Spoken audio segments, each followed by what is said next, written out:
Hello everyone. As you may have noticed, I've updated the code over the weekend.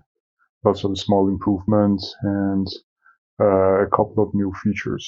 Since options are added, you need to copy and paste the new set of parameters to your Rome/JS and refresh Rome. So here I have an example. So I've imported this file from Zotero. And I click here, you have metadata as always, and I add PDF, for example, and then I drag and drop the corresponding PDF file. So first, you shouldn't see any slowness or crash, even if you add many highlights. So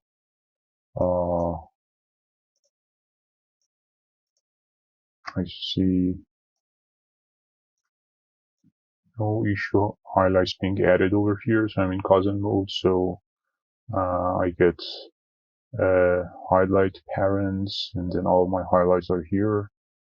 And yeah, so this is the first improvement. So previously people reported that if they add many highlights, it gets slower, the ROM in general.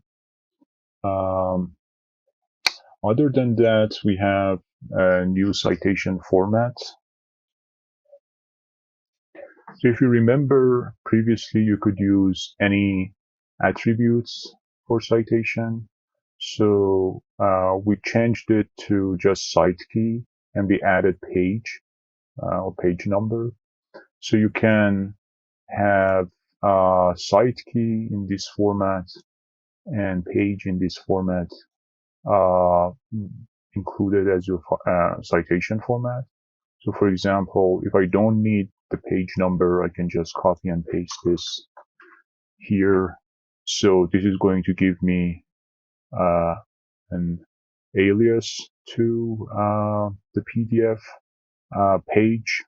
And basically, if I use this, I'm going to get an alias to this page plus the page name. Or you can just use the, for example, page name or cite key itself. And if you remember in Zotero export, you always get the cite key, which is exactly like this without at sign. So yeah, so basically you have this, you have the page number, you can include them in any string as you wish.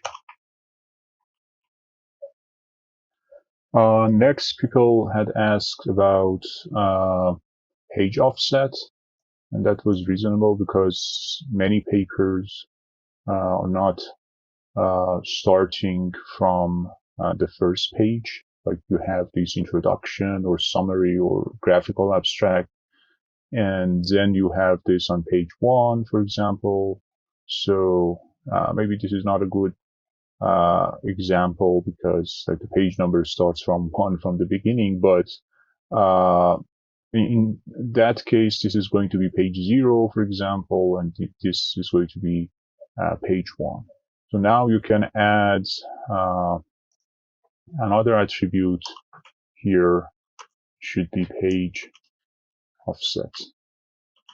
And then you enter the page offset for that PDF manually, and that's going to be used for page number computation over here. So the main usage of this is for citation. So if you have a citation, for example, over here, it's going to be page 0, but usually you have citations from further pages. So that's going to get subtracted from the actual PDF page. And yeah, so again, you can have these page offset as the rest of the attributes anywhere in the in this page. in the cousin mode. Another new option that is added is is for highlight placement. So many of you requested an option for appending highlights instead of putting it at the beginning of the highlight list. So currently that's the case if you set the append highlight to true. So on my graph now it's true. So if I add highlight, it's not getting added over here. So to start with respectively, let's see, we have it over here. So yeah, so you can change it to false and go to the beginning. But as you may have guessed, this is not giving you like the sort option, because you can go back and the beginning and highlight something, and this is like on page 3, this is on page 4. So this is not giving you any sort option. And we didn't want to actually sort this, because you can annotate it, like have parents for this, have children for it. You can move highlights around. So basically, there was no point sorting this from the beginning. But if you want to review your highlights in order, you probably need that sort option. So this new option, sort bottom text, is for that. So this can be any string, any word that you want. You just need to use that and create a button. So this is my button. I just pasted that. I can make that sort and just type here sort. And this should be under the PDF. So PDF block as a child, and that's this button. And if I click on this, I'm going to get a sorted list of block reference to highlights. So page numbers are correct, and this is just a single column paper, so sort is fine. If you check it for double column papers, it should also work. And yeah, and then I can, for example, take it here. Let's see. I can take this here, for example, and delete this and say review.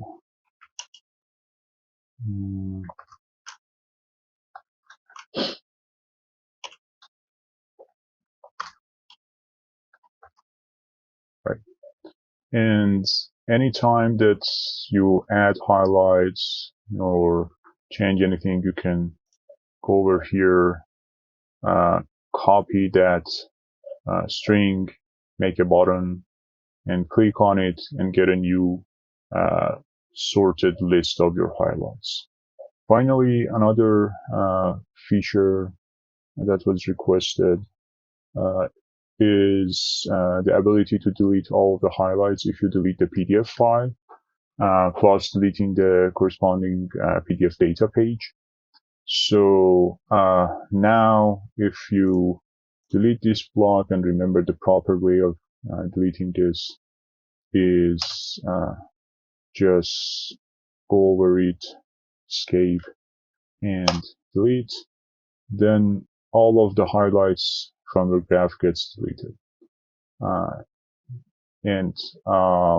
Yeah, so just remember that if you have highlights embedded in other pages, highlights from this paper, for example, and they're not block reference, they're just actual highlights, it's going to delete them also. Yeah, so just let us know what you think about new features, and if you have any issue using them, or if you have any issue regarding the speed or different browsers. And yeah, so yeah, let us know over the group chat on Twitter. Thanks.